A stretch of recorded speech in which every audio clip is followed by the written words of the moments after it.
irmãos seminaristas, que a paz do Senhor esteja com todos nós. Vamos dar início a mais uma aula da disciplina Teologia Pastoral, entrando no capítulo 3, que são as características do obreiro chamado e aprovado. Oremos. Senhor nosso Deus, te agradecemos por tudo.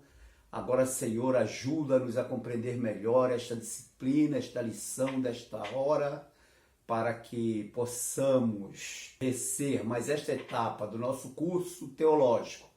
Guarda-nos sob proteção, que as nossas mentes, nossos corações estejam envolvidos nesta hora com a Tua palavra. Oramos agradecidos em nome de Jesus. Amém. Prezados irmãos, nós vamos tomar como base, mais uma vez, o que o escritor do nosso livro-texto tem apresentado nesse aspecto especial da nossa aula, que são as características do obreiro chamado e aprovado. Já vimos que nós temos uma chamada. Essa chamada nós chamamos de ministério. Os ministérios, portanto, nós dizemos que são gerais e específicos. Nós agora estamos tratando mais profundamente do nosso ministério específico ou da nossa chamada específica para exercer um dos ministérios que já foi falado em aula passada e que Deus outorgou à igreja. E como tal, esses ministérios, eles são entregues à igreja através de homens e mulheres que os exerçam com fidelidade, pois todos nós somos obreiros da casa do Senhor. O obreiro aprovado, como nós mencionamos, é aquele que, em primeiro lugar, ama a Deus e a sua palavra. Isto, acima de tudo, amar a Deus e a sua palavra. Ele também deve entender que foi escolhido, chamado e eleito pelo próprio Deus. Então Deus separa homens e mulheres com virtudes, com conhecimento, com vontade de exercer algum ministério e coloca essas pessoas num ministério específico. Então o obreiro, ele é um operário qualificado que trabalha a serviço do reino de Deus. Por isso que na aula passada nós comentamos sobre o obreiro que diuturnamente está a serviço de Deus, independente das suas aptidões ou do seu serviço secular. E aí nós envolvemos os militares, os policiais, as enfermeiras, os professores, psicólogos e todas as demais profissões. Então essas profissões terrenas, elas ajudam e muito no ministério dado por Deus à igreja através dessas pessoas. E aí, algumas igrejas grandes têm normalmente as comunidades eclesiais, como nós falamos antecipadamente. E essas comunidades eclesiais, que são grupos levantados dentro da igreja para fazer o trabalho do ministério na igreja, que seja o ministério social, que seja o ministério do louvor, que seja o ministério do evangelismo, que seja o ministério da visitação, do cuidado com os enfermos. São essas comunidades dessas grandes igrejas que fazem um trabalho ligado diretamente à igreja ou ao ministério da igreja. No entanto, falamos também que existem alguns aspectos. Esses aspectos da chamada, da aprovação e da chamada, faz com que o obreiro que deseja realmente ser aprovado e servir fielmente ao seu Senhor, no caso a Deus, ele entenda esses aspectos, ele entenda a sua chamada. Então, por exemplo, Deus enviou Jesus Cristo, como está anotado na nossa apostila, no nosso livro-texto, para mudar a história do planeta e também dos seus habitantes. E a partir da vinda de Cristo, da vinda do Senhor Jesus Cristo, a terra nunca foi mais a mesma. Porque agora a terra se enche do conhecimento do Senhor. E isso é bíblico, está registrado.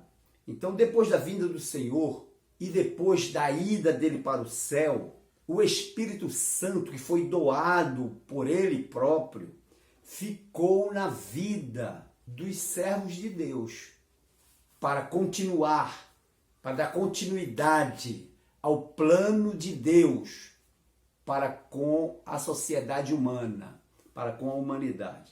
Esses servos de Deus são aqueles que confiaram em Jesus, se arrependeram dos seus pecados e assim reconheceram Jesus como seu Senhor e Salvador.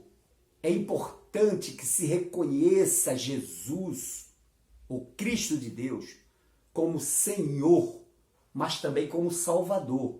Tem muitas pessoas que reconhecem Jesus apenas como Salvador da humanidade, mas como Senhor não reconhece. E reconhecer Jesus como Senhor é saber que Ele é o dono, Ele dirige. Se Ele é o meu Senhor, Ele dirige a minha vida. Ele deve estar em primeiro plano na minha vida, porque Ele é o Senhor.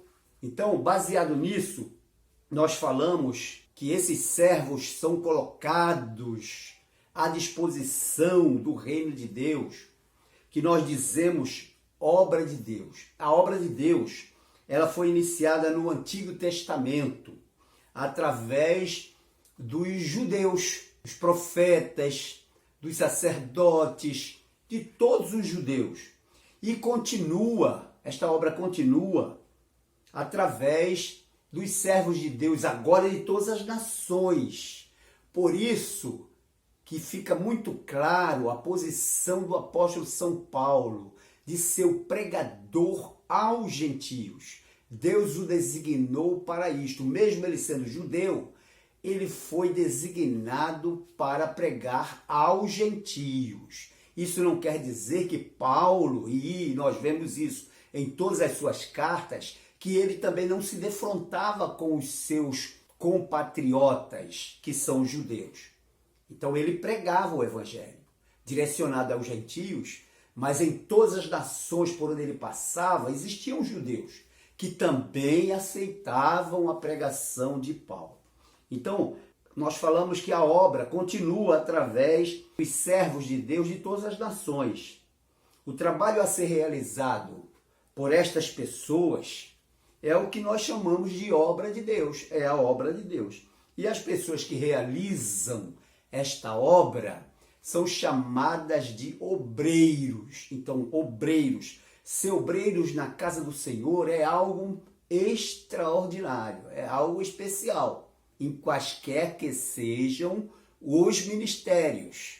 Obreiros são aqueles que fazem a obra do Senhor. Agora, os aspectos da chamada estão aqui anotados e os irmãos podem observar aí. Primeiro, as qualificações. As qualificações para a chamada. Dentre essas qualificações, nós temos em primeiro lugar o novo nascimento. O novo nascimento, ele foi explicado por Jesus lá em João capítulo 3. A partir do versículo 3, inclusive, nós vemos claramente o que é esse novo nascimento.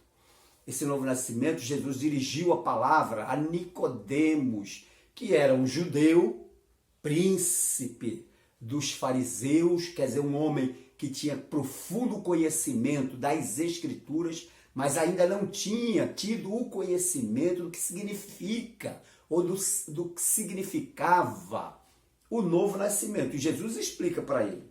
Lá em 1 Coríntios, capítulo 2, versículo 14 a 16, também trata deste assunto do novo nascimento. Em segundo lugar, vem o revestimento de poder. Está em Lucas 24, 47, 49, que Jesus, ele promete esse revestimento, não é? Esse revestimento de poder.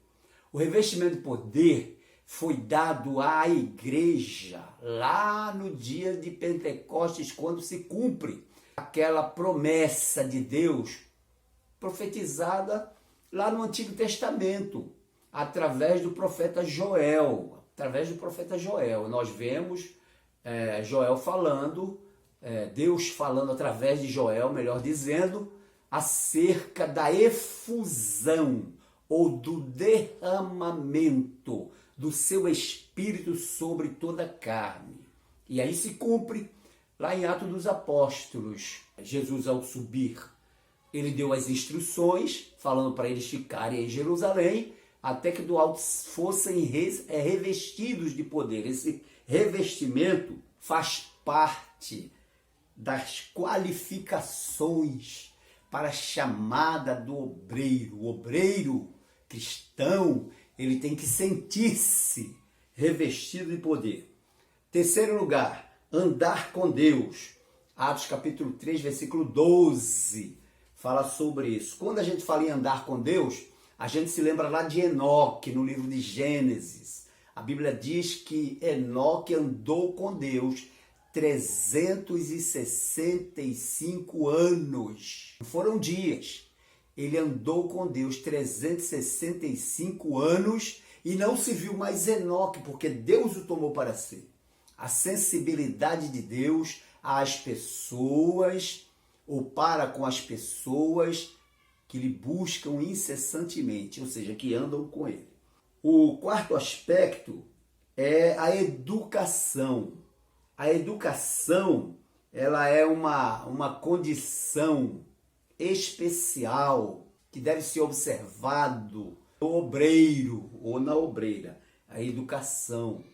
Vamos ler então em Atos dos Apóstolos, capítulo 7 e versículo 22. Está escrito que Moisés foi instruído em toda a ciência dos egípcios e era poderoso em suas palavras e obras. Então, o obreiro, ele tem que ser uma pessoa que tenha conhecimento, educação. No caso, a educação civil, a educação comum.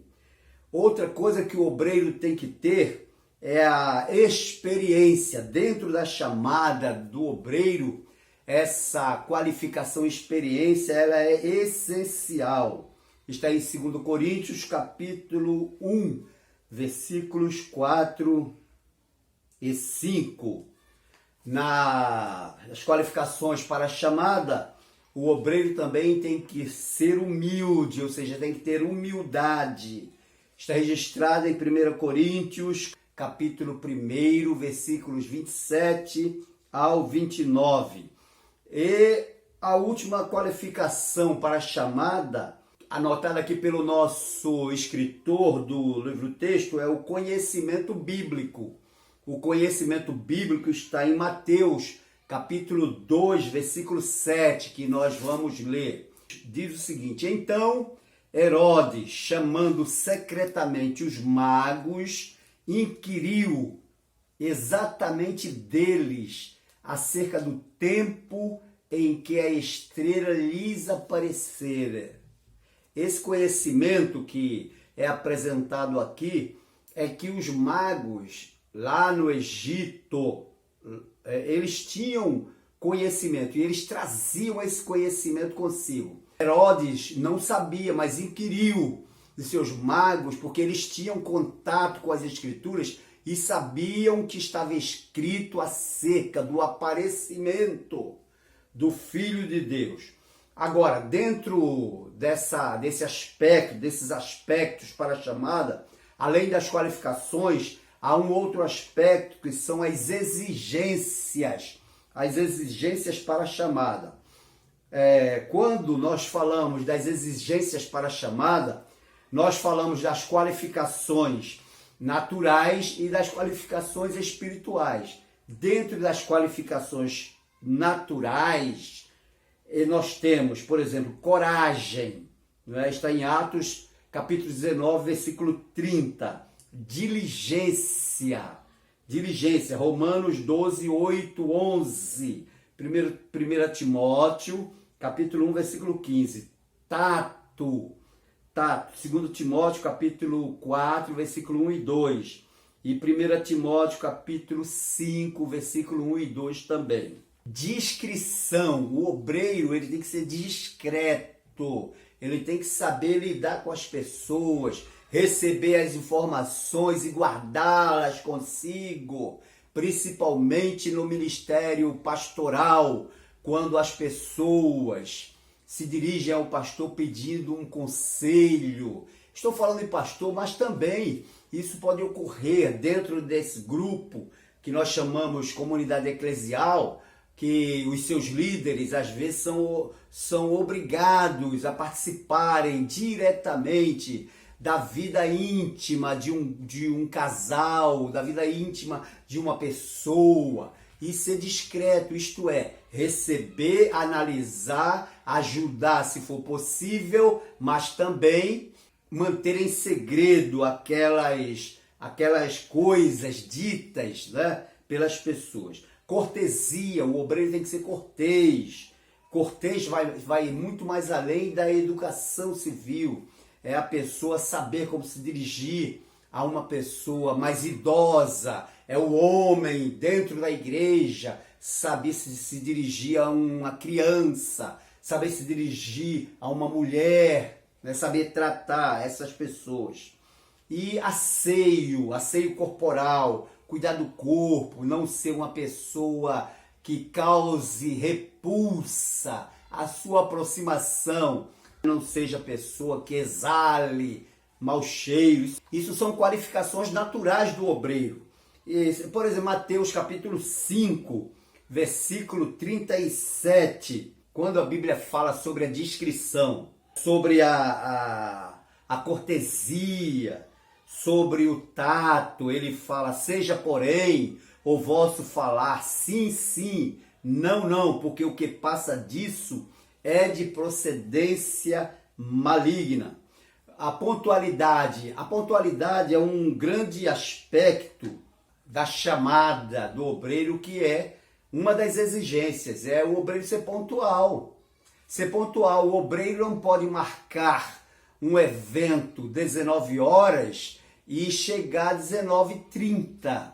Um obreiro não pode marcar um encontro com quem quer que seja às 17 horas e chegar às 18 horas. A pontualidade ela faz parte dessas exigências para a chamada. Agora, dentro dessas qualificações para a chamada, nós falamos que há as qualificações naturais, que nós acabamos de ouvir, e agora as qualificações espirituais. Quais são essas qualificações espirituais? Primeiro, o amor. Está em João capítulo 15, versículo 12. Fé.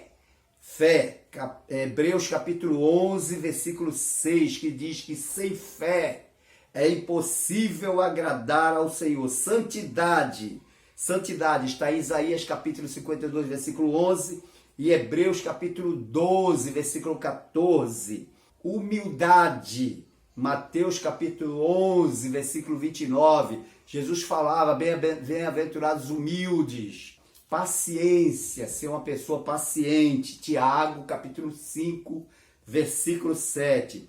E ter um espírito perdoador, saber perdoar, que é uma característica, deve ser uma característica de todo crente transformado, mas particularmente do obreiro.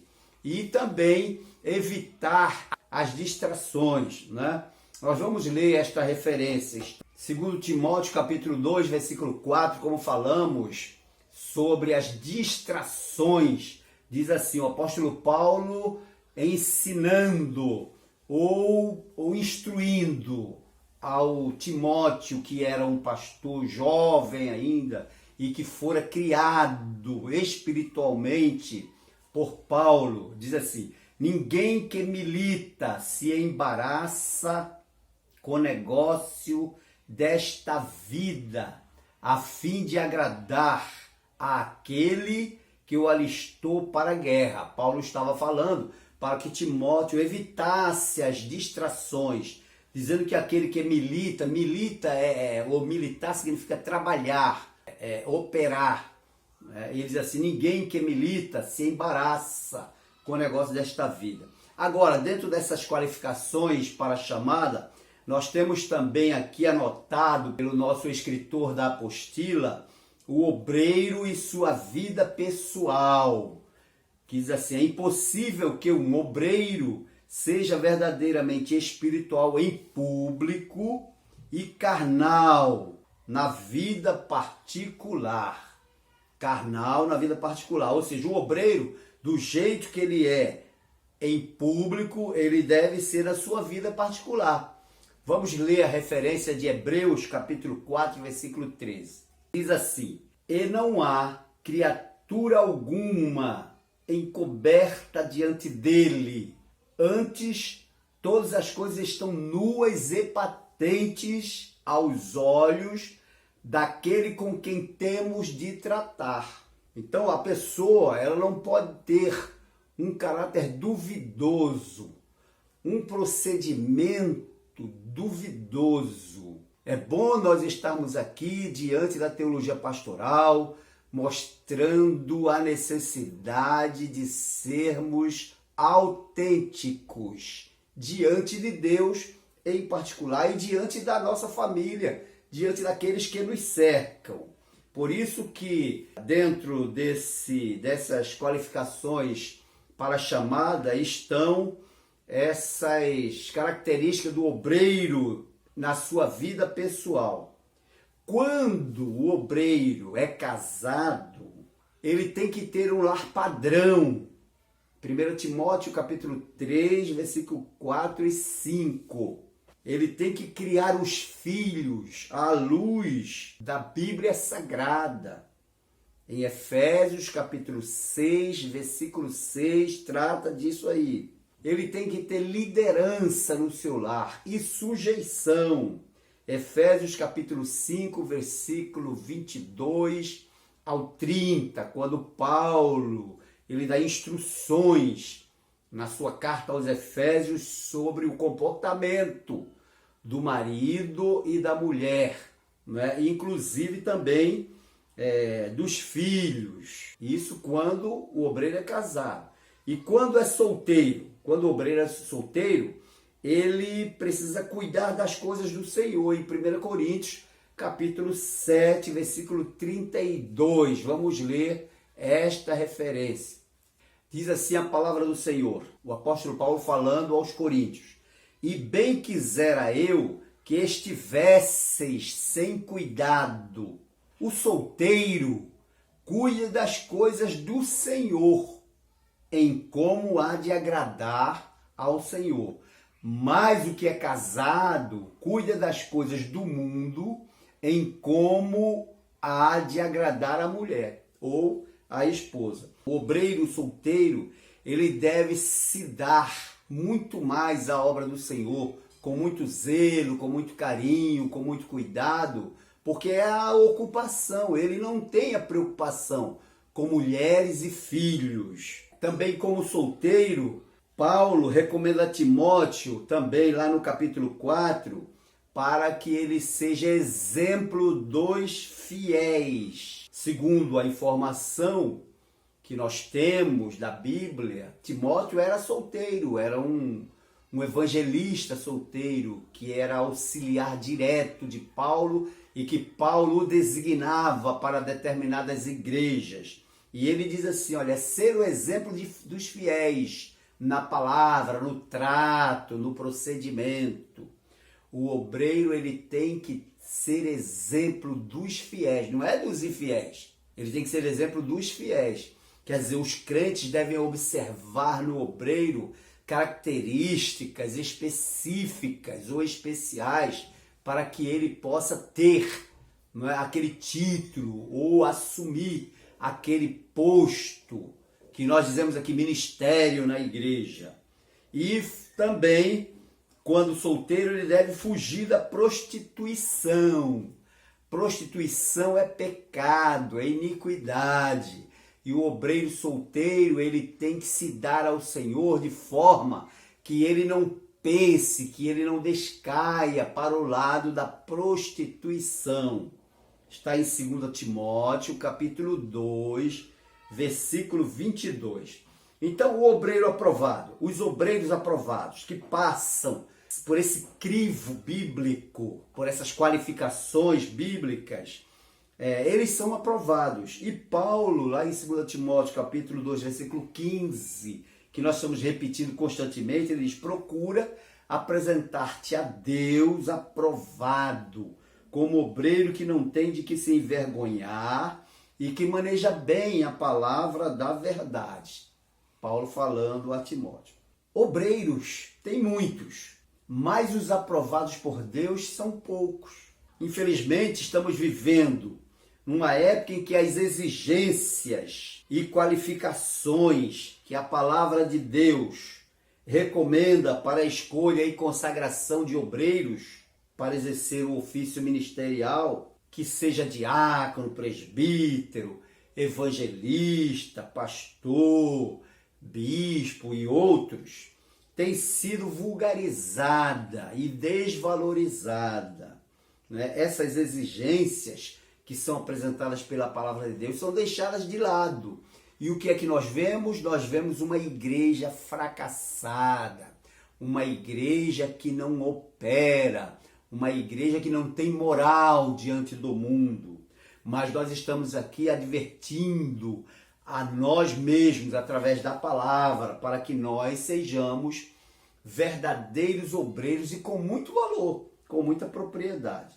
Veja bem, uns são chamados por simpatia, outros são chamados por amizade, outros porque têm um status social, uma posição social, outros por apadrinhamento. E a maioria das vezes, essas pessoas não têm o mínimo de preparo, nem de vocação ministerial. Antigamente, os homens de Deus, antes de consagrar os seus obreiros, eles oravam para o Espírito Santo revelar obreiros para serem consagrados. Hoje, muitos não oram mais neste sentido. Parece que a urgência da obra é muito grande e eles não têm tempo para orar. E aí nós vemos essa situação tão tremenda. Obreiros sendo descredenciados, obreiros entregando os seus ministérios, porque foram consagrados por outros obreiros que não buscaram ao Senhor no momento da consagração. É muito melhor não consagrar ninguém do que consagrar um bocado de obreiros que não têm preparo, que vão dar trabalho mais tarde. Mas ainda existem obreiros qualificados e aprovados. Como nós vimos, existem obreiros qualificados e aprovados por Deus, que estão fazendo a diferença nesta geração. São obreiros fiéis, segundo a palavra de Deus em 1 Coríntios, capítulo 4, versículo 1 e 2, diz que os homens nos consideram como ministros de Cristo e despenseiros do mistério de Deus. Além disso, requer-se nos despenseiros que cada um se ache fiel. Então, o obreiro ele tem que ser fiel. A fidelidade é indispensável na vida de um obreiro. Todo obreiro que finge ser fiel, em algum momento vai cair em contradição. Aqueles que acham, que enganam, eles não enganam a ninguém. Eles não enganam a ninguém. Eles enganam a si mesmos. Eles fingem ser fiel, mas num momento ou no outro a decadência. E alguém está esperando aquele que se diz obreiro, mas é infiel, cair na armadilha. Eu tenho falado aqui que as armadilhas do diabo, elas não estão sendo preparadas. As armadilhas do diabo, elas estão todas preparadas. O diabo fica só na espreita, vendo aqueles que caem. Que Deus nos abençoe, que nos guarde para que sejamos obreiros fiéis. O obreiro também ele tem que ser vigilante. A Bíblia diz, tem cuidado de ti mesmo e da doutrina. Em 1 Timóteo, capítulo 4, versículo 16. Inclusive, os nossos irmãos que já foram na congregação do Conjunto Campinho, já olharam lá na parede contrária à do púlpito, na parede de entrada, escrito esse texto. tem cuidado de ti mesmo e da doutrina, para que quem esteja no púlpito esteja vendo frontalmente esse texto. Né? Ser vigilante, se autopoliciar, procurar viver de forma que não dê escândalo. A Bíblia diz assim, olha, tem cuidado de ti mesmo e da doutrina, persevera nestas coisas, porque fazendo isto te salvarás tanto a ti mesmo como aos que te ouvem. O obreiro que não é vigilante, a sua vida pode se tornar uma tragédia. Então, meus irmãos, esses itens, dessas características, desses aspectos da chamada são importantes. O obreiro também ele tem que ser sofredor. Em 2 Timóteo capítulo 2, versículo 3 a 5, o apóstolo Paulo fala para Timóteo assim, sofre, pois, comigo as aflições como bom soldado de Jesus Cristo. Aí mais adiante ele cita aquele texto que nós lemos. Ninguém que milita se embaraça com o negócio desta vida, a fim de agradar aquele que o alistou para a guerra. Então, meus irmãos, ser sofredor. Aliás, a Bíblia fala que o próprio Deus é sofredor. Os irmãos lerem lá no Salmo, diz que Deus é um Deus sofredor, benigno, cheio de misericórdia. Então, o obreiro tem que ser sofredor. Como é que o obreiro é sofredor? Em muitas ocasiões, o obreiro vê a ovelha se perdendo e não pode fazer nada, pode apenas implorar ao Senhor. Às vezes o obreiro vê na igreja sendo debatido assuntos que não condiz, nem deveria condizer com o ambiente. E isso faz com que ele se entristeça, ele sofra, porque ele está vendo que o mundo tem invadido os arraiais dos santos. E nesses arraiais, o mundo tem feito estragos, grandes estragos. Isso é ser sofredor. O obreiro também, nessas suas características, ele tem que ser verdadeiro. Na epístola a Tito, o apóstolo Paulo fala, tu, porém, fala o que convém à sã doutrina. Nós não podemos ficar falando ou entregando mensagens que sirva para massagear o ego de quem quer que seja. Nós temos que falar a Bíblia, nós temos que chegar no púlpito, abrir a Bíblia com santidade, com carinho, com amor, com dedicação, mostrando a realidade da palavra. Também não é chegar assim e mandar, como dizem aí fora, chicotada. A igreja, ela é a noiva de Cristo, ela é o corpo de Cristo, ela não foi feita para receber chicotada. Esse negócio de chicotada é uma expressão muito vulgar para aquele que exerce a função ministerial, que seja como líder principal ou que seja liderando grupos na igreja. O obreiro também, ele tem que ser humilde. Quando Paulo escreve aos Efésios, no capítulo 4, versículo 1 e 2, ele diz, rogo-vos, pois eu, o preso do Senhor, que andeis como é digno da vocação com que fostes chamados, com toda humildade e mansidão, com longanimidade, suportando-vos uns aos outros em amor. A humildade é uma virtude que identifica o verdadeiro homem de Deus. Quando você vê um pastor humilde, fala humilde é no tratamento, nas suas palavras, da sua maneira de se dirigir às pessoas. Tem gente que confunde humildade com pobreza de espírito. Embora para estes, Jesus aconselha, bem-aventurados os pobres de espíritos, que eles serão consolados. Jesus está direcionando o evangelho para essas pessoas também, para que elas recebam o ânimo de viver. Agora, humilde é a pessoa saber se comportar, falar na hora que tem que falar, guardar aquilo que tem que guardar, e principalmente no que diz respeito à palavra de Deus. Ninguém é doutor em Bíblia.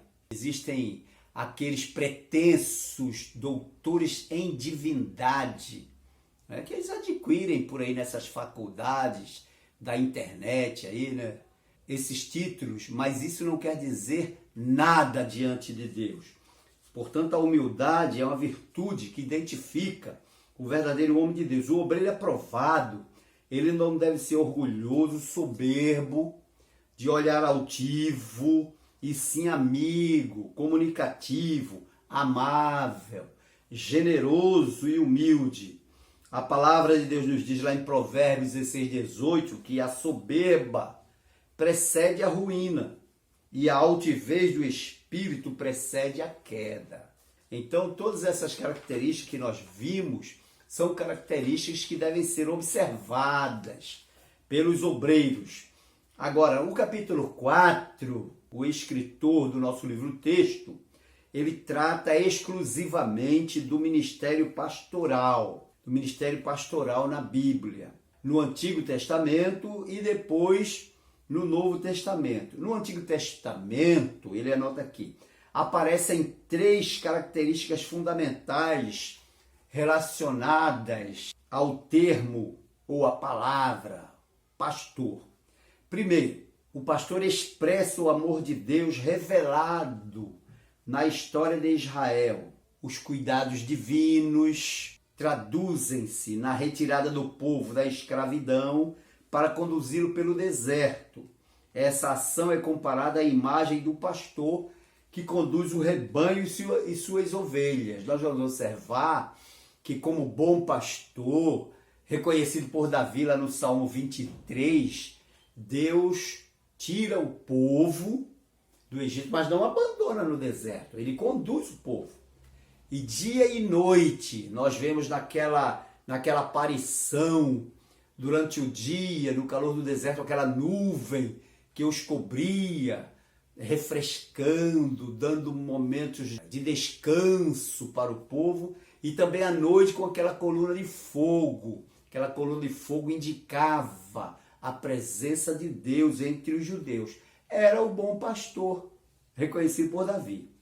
Então, expressa o amor de Deus, designa os servidores de Deus que dirigem o povo, porque Deus mesmo pastoreia o rebanho por meio de pastores que elege. Então, aqui na terra, Deus tem os seus pastores que cuidam do rebanho. E também esse termo pastor indica os tempos messiânicos anunciados pelos profetas como uma futura salvação. Então, eles tinham na figura do pastor, né, esse comportamento de Deus relativo aos cuidados que ele dispensa aos seres humanos. Verdadeiramente, Deus ama seu povo, por isso conduz, alimenta, defende e acompanha no caminho, segundo Bossetti, 1992, um escritor que escreveu essa assertiva tão maravilhosa.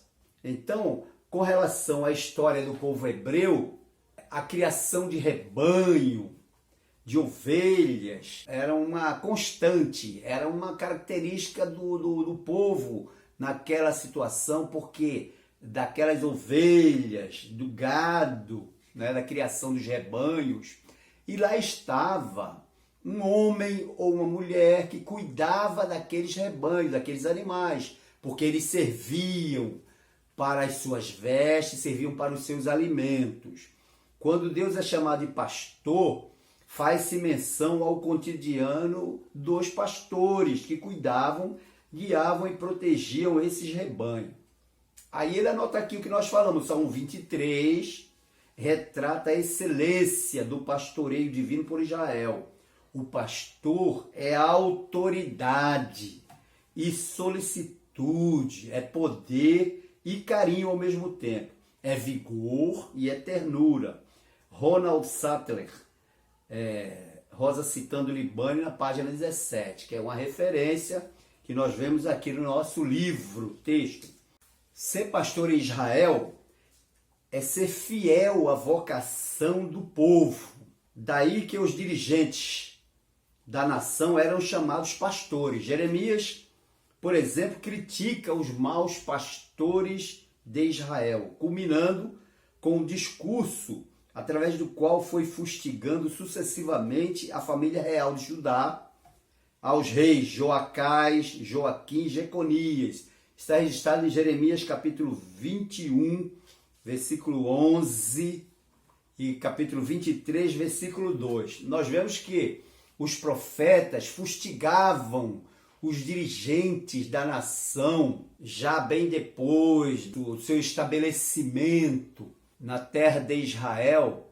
Eles eram os pastores, os líderes, aqueles que guiavam o povo. Os juízes eram pastores, os reis são considerados pastores de povos. Então, havia uma exigência para que esses pastores conduzissem bem o rebanho de Deus, o povo de Deus, no caso, Israel. Ele anota aqui no nosso livro-texto, dizendo o seguinte: para Júlio de Santa Ana, a figura pastoral, veterotestamentário, ou seja, do Antigo Testamento, tem a ver com a liderança política da época. Esses tinham condições de guiar, proteger e cuidar do povo, o rebanho. Está escrito no livro Pelas Trilhas do Mundo, a Caminho do Reino, de Júlio de Santa Ana. Então, meus prezados irmãos, vejam a grande responsabilidade do ministério pastoral. E Deus vai pedir contas do trabalho daqueles que têm como meta guiar o povo, dirigir o povo. Deus é o sumo pastor, então o pastor humano, ele tem um pastor sobre ele que, ao recorrer a esse pastor, recebe também alimentação, orientação e cuidado. Portanto, os pastores devem observar estas qualificações para que possam também guiar o rebanho do Senhor. Nós acabamos de falar sobre o ministério pastoral na Bíblia, no Antigo Testamento. Então, no próximo encontro, nós estaremos mencionando o ministério pastoral no Novo Testamento. Falamos que no Antigo Testamento, os profetas é que indicavam a posição errada dos dirigentes da nação, não é? Dos juízes, dos reis, não é? Daqueles que lideravam o povo, que eram responsáveis por conduzir o povo. Já no Novo Testamento, que nós vamos adentrar na próxima aula, vamos observar uma mudança nessa concepção de pastoreio, aí com relação ao povo de Deus dessa época. Então, que Deus nos abençoe e que na próxima aula, quando nós vamos concluir o capítulo 4 e adentrar ao capítulo 5 da nossa apostila, nós estaremos obtendo esses conhecimentos para a nossa época, a partir de Jesus, quando Jesus se relaciona ao pastoreio, ao rebanho, ao cuidado. Que Deus nos abençoe e que o Espírito Santo cuide bem de nós como sumo pastor. Amém.